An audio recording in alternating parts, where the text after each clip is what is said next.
Candace, how are you? Hi, Peter. I'm doing well. How are you? Great, thanks.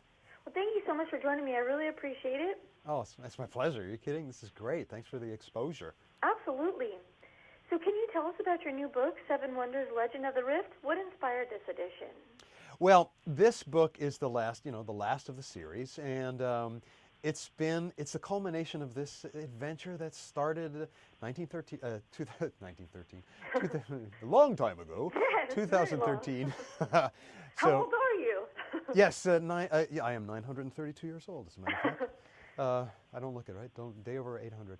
No. Um, At the beginning of the series, we have four kids, ordinary kids, who are find themselves on this island. They have no idea what they're doing there. There are all these people hanging around there in lab coats. They are obviously they're subjects of some experiment. What they find out is that each of them is descended from a prince who escaped the sinking of Atlantis hundreds of years ago, thousands of years ago.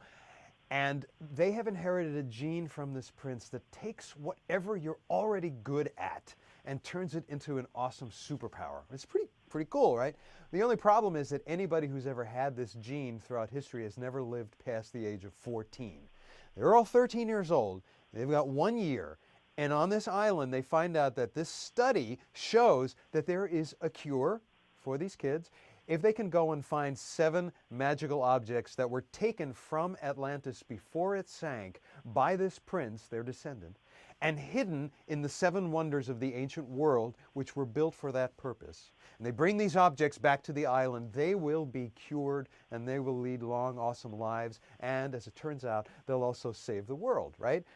Pretty awesome task, but it's made even more difficult by the fact that of the 7 wonders of the ancient world, only one of them still exists. It's the Great Pyramid in Egypt, and that's it. So how do you bring back to life these 6 ancient structures in order to save your own life? It's a tough thing to do for anyone. It's an even tougher thing to do if you're 13 years old and you don't even really know yourself that well. And our hero Jack has got an added thing in that he doesn't know what his talent is. I mean, this gene that takes whatever you're good at turns super. I mean, if you're a really great athlete, you're sinking a jump shot from 50 yards. If you're really good at tech, you can hack into anything, if you have this gene.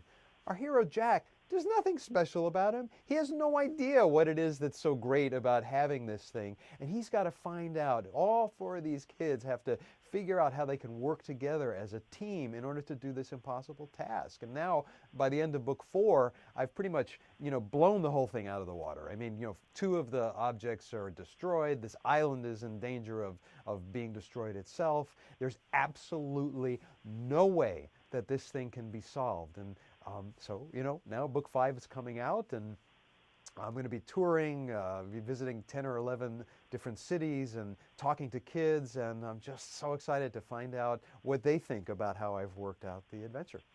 That's so exciting. What do you hope readers will take away from this edition? From this edition, what happens is something that absolutely seems impossible to solve gets solved, right? So you're exercising your mind a little bit. You're going to face something that you think cannot be surmounted. And this is one thing about my readers, who tend to be more or less 9 to 13 or 14. They're at a point in their lives where there's just so much that seems stacked against them.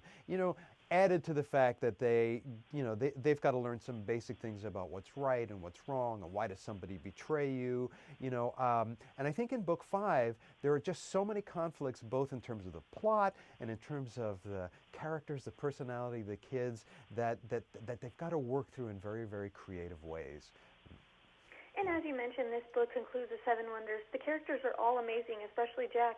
Was it hard to say goodbye to these characters for you? Oh, it was impossible. I feel like they became, my best friends. This is Aw. going to be the hardest thing. After this, it's a whole different world. It's tough. And you graduated with a degree in biochemistry from Harvard, and you were also a Broadway musical theater actor. You're now a best-selling author and have written over 165 books. At what point did you decide you wanted to be an author, or is this something you always aspired to do? Yeah, I knew I wanted to do that when I was a little boy. Oh boy, I used to think of stories and I would write them in little notebooks that I tucked into my math textbook in class. You know, my teacher thought I was working on my math and I was writing stories.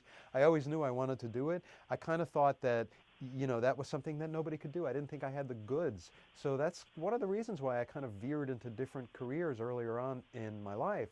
Um, it was I finally came around to writing after I had, you know, like I said, majored in biochemistry in college and realized that there was no place there for me. I didn't want to be a doctor. I didn't want to do research.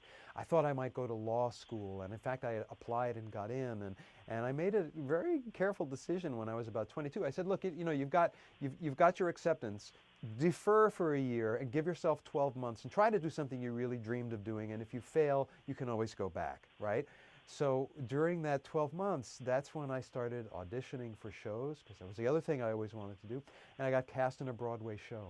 And I ended up doing theater for, you know, 8 or 10 years. In between acting jobs, I went back to the thing that I always dreamed of doing, that really stuck inside my soul all that time, which was to write. And you know, I started working in a publishing company as a freelance editor. Then I started writing some books. And at one point, I had to decide, Peter, you know, you got to do one thing. You know, you can do a couple things, but you won't be very good at it, at all of them, because you'll be spreading yourself too thin. And I decided to go into the writing, which was really my, you know, in my soul, the thing I wanted to do the most. I haven't looked back ever since. Do you have any advice for kids who are about, you know, your age when you decided that you wanted to write? Oh boy, first of all, read all the time. And, you know, you may not want to read the things that people are telling you should read. Read things that you love. Pick out your own books. Pick out the stories that really speak to you, because everybody's different. You know, read in your spare time. Read before you go to bed. Read. The only time you shouldn't read is when you're crossing the street. Pretty much that's it. But otherwise, it's all fair game. Once you fall in love with reading and storytelling, try to figure out what it is about your favorite writers that makes you excited. See if you can do the same thing. Try to practice your own storytelling. Tell stories, write stories down. Never give up. You can always do something else in your life, but there's always time to develop your own storytelling, and before you know it, you just never know. Somebody may love your story as much as you do. Absolutely. And can you tell us about your new interactive website? What can fans find on the site? Well, we have a site called sevenwondersbooks.com, and on that site, if you're not caught up with the series or you need some reminders, we talk about all the plots of the books. We have a page where you can deep dive into the places where the seven wonders exist and the seven wonders themselves. Learn what made them so wonderful. We have little character, parts of the website where you can sort of get to know all the four kids and the other ancillary characters in the book. There's stuff for teachers. There's curriculum guides in case you want to incorporate the seven wonders into your curricula. Things like this. There's a lot of things to interest everybody, and also it's a great introduction to what makes the series. What the series is all about and what makes it successful. Where can we go to purchase Seven Wonders: A Legend of the Rift?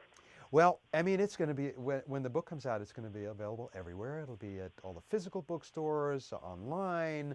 There'll be ebook versions of it. It's pretty much wherever you get books, you'll be able to find it there. Well, thank you so much, Peter. It was a pleasure speaking with you today. Have a great afternoon. Same here. Thanks very much.